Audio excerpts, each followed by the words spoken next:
Most people believe discipline is a kind of protection, that if they're consistent enough, careful enough, committed enough, life will give them a predictable outcome.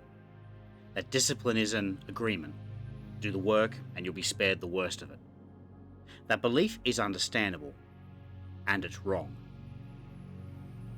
Discipline has never promised you the life you want. It has never promised success.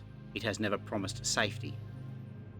What it promises is something far less comforting and far more useful. It prepares you for reality when things don't go the way you planned.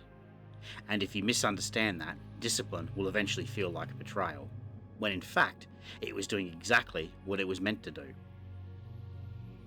Things change. They always have. They always will. Not because you made a mistake, not because you lacked faith or effort, but because change is not something you negotiate with. Discipline has never promised you the outcomes you want. It never promised clarity. It never promised safety. What it promises is something far less comforting and far more value. It promises truth. And it promises preparedness when life turns in directions you did not choose. Most people misunderstand discipline because they misunderstand what it's for. They think discipline exists to help them avoid hard times. But hard times are not a glitch in the system. They are the system. Discipline doesn't remove difficulty. It determines how you meet it.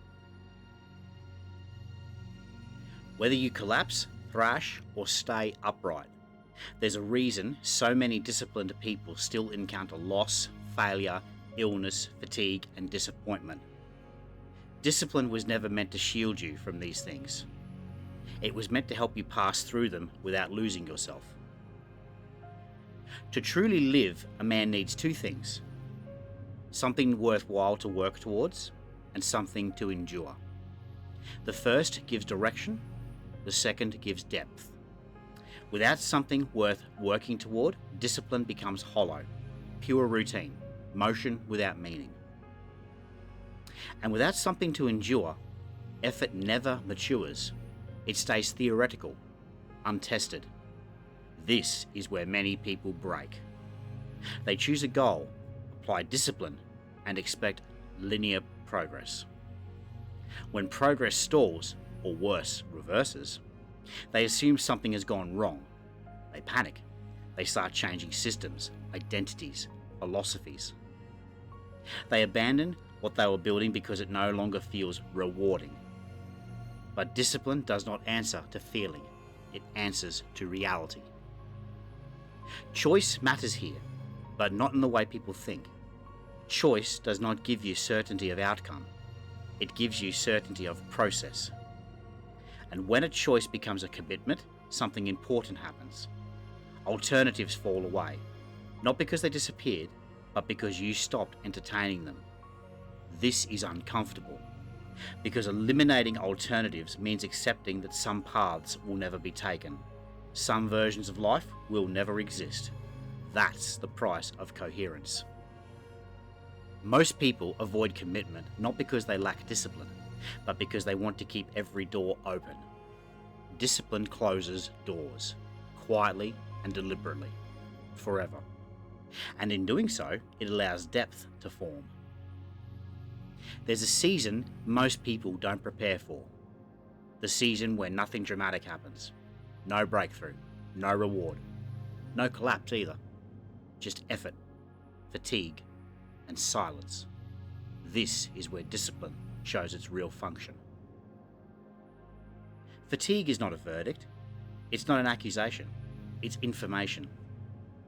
It tells you that energy has been spent honestly, that time has passed, that something real has occurred, even if nothing visible has changed.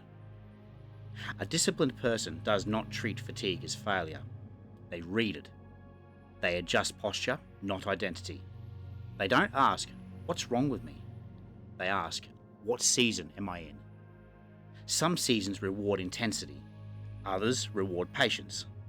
Some seasons are for building. Others are for maintaining what already exists. And some seasons, the most difficult ones, are for endurance without applause. Discipline is what keeps you from mistaking one season for a permanent condition. Without discipline, a difficult chapter becomes a story about who you are. With discipline, it remains just a chapter. The rock understands this.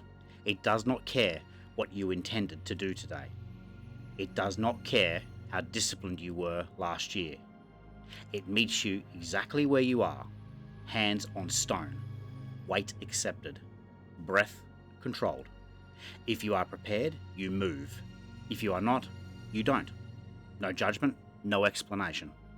This is why discipline cannot be outsourced to motivation or belief. Belief makes promises, discipline makes you capable. And capability is what matters when plans dissolve. Faith plays a role here, but not the kind people often mean. Not blind optimism, not certainty about outcomes. Faith as orientation. Faith that effort matters even when results are delayed. Faith that coherence is preferable to comfort. Faith that enduring something worthwhile changes you in ways success never could. Discipline plus process plus faith plus an open mind. Not as a formula for success, but as a way to remain functional when success refuses to show up. Because not everything works out. Some projects fail. Some relationships end. Some bodies don't recover the way you hoped. Some seasons last longer than expected. Discipline doesn't prevent this. It prevents disintegration. It keeps you from panicking, from thrashing, from reinventing yourself every time reality applies pressure. And over time, something subtle happens. You stop demanding that life justify itself to you. You stop asking every effort to pay dividends immediately. You become steadier. Not louder, not more certain, just harder to knock over. That is what discipline is for. Not success, not protection, but alignment under uncertainty. And that endures.